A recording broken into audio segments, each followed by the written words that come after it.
Excuse my language today, but July কারো বাপের না।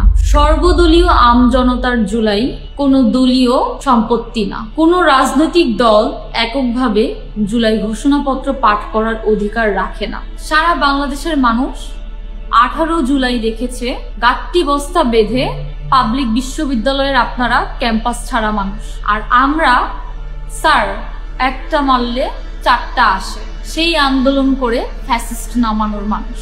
কাদের স্টেক আপনারা বাদ দিচ্ছেন?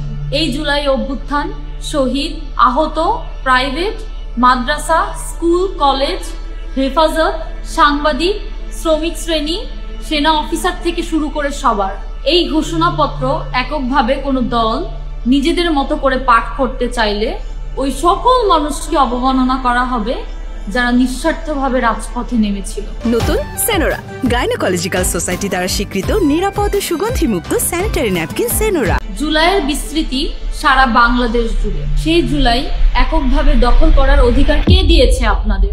এবং এককভাবে এই জুলাই ঘোষণাপত্র পাঠ করার সিদ্ধান্ত কোন সাহসে আপনারা নিলেন?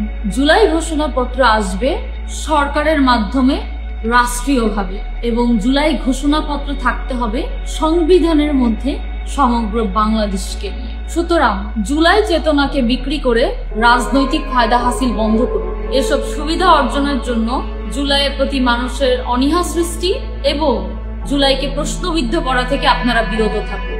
আমাদের শহীদ এবং আহত ভাইদের কষ্টে অর্জিত জুলাই সারা বাংলাদেশের সকলের মনে জারি থাকুক এবং জুলাইয়ের প্রতি ভালোবাসা সারা জীবন অটুট থাকুক।